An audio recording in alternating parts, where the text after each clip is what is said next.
और यह कहानी का हीरो बनकर उभारा प्रशिया का मुख्यमंत्री ओटो वॉन बिस्मार्क। ये नाम भी सुपरस्टार है। बिस्मार्क को जर्मन एकीकरण का शिल्पकार, आर्किटेक्ट कहा जाता है। वो लोकतंत्र में विश्वास नहीं करता था। उसका मानना था कि जर्मनी का एकीकरण भाषणों और बहुमत से नहीं बल्कि सेना की ताकत से होगा। उसने अपनी लौह और रक्त, आयरन एंड ब्लड की नीति अपनाई। उसने प्रशिया की सेना और नौकरशाही की मदद से 7 साल के दौरान 3 बड़े युद्ध लड़े, डेनमार्क के साथ, ऑस्ट्रिया के साथ और फ्रांस के साथ। इन तीनों युद्धों में प्रशिया की जीत हुई और जर्मनी के एकीकरण की प्रक्रिया पूरी हुई।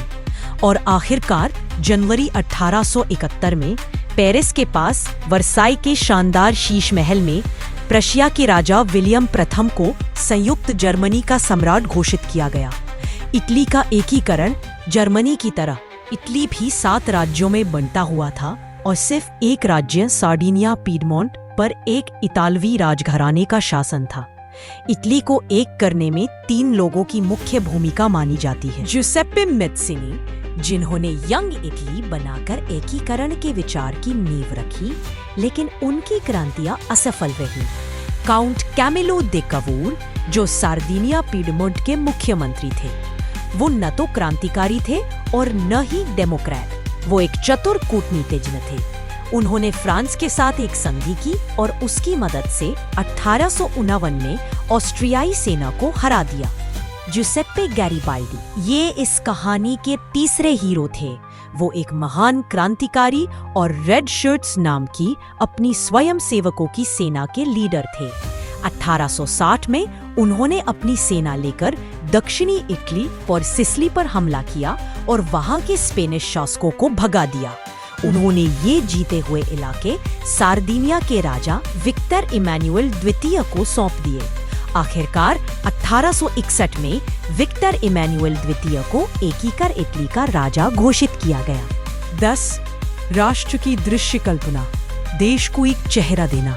अब जब देश बन गए तो सवाल था कि देश को दिखाया कैसे जाए, एक देश को मूर्ति या तस्वीर में कैसे उकेरा जाए। 18वीं और 19वीं सदी में कलाकारों ने इसका एक रास्ता निकाला। उन्होंने राष्ट्र को एक इंसान का रूप देना शुरू किया और ये रूप था एक नारी का। ये कोई असल महिला नहीं थी, बल्कि राष्ट्र के अमूर्त विचार को एक ठोस रूप देने की कोशिश थी। इसे रूपक या एलेगरी कहते हैं।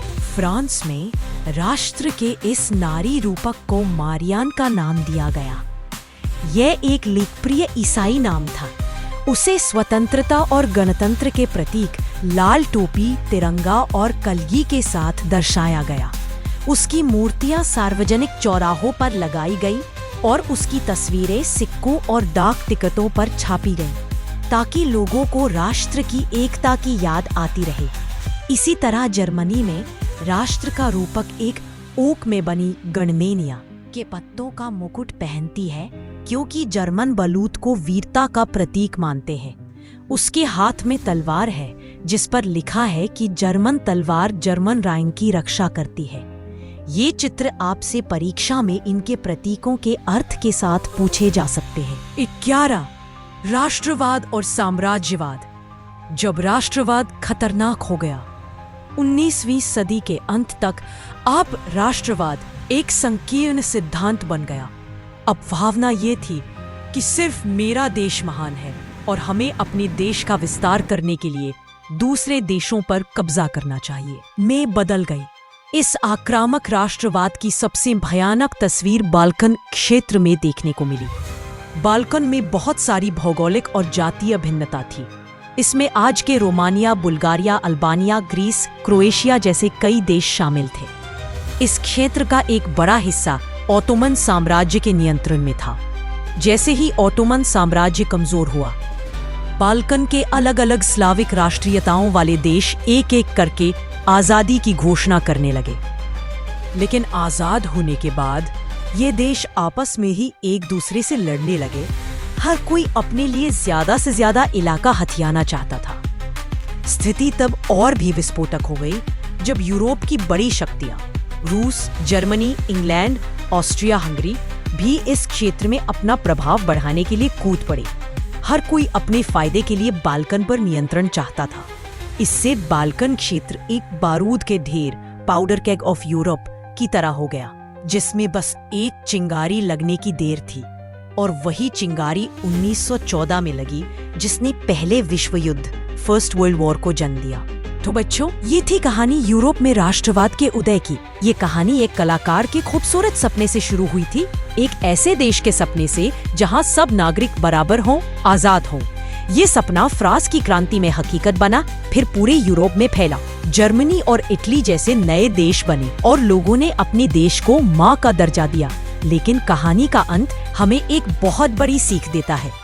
जब यही राष्ट्रवाद की भावना जरूरत से ज्यादा आक्रामक और संकीर्ण हो जाती है, तो वो साम्राज्यवाद का रूप ले लेती है, जो लड़ाई, नफरत और विनाश की ओर ले जाती है, जैसा कि पहले विश्व युद्ध में हुआ। और मजे की बात जानते हैं क्या है? यूरोप में उठी राष्ट्रवाद की इसी लहर ने दुनिया भर के उन देशों को भी आजादी की प्रेरणा दी जो किसी न किसी यूरोपीय शक्ति के गुलाम थे, जिसमें हमारा भारत भी शामिल था।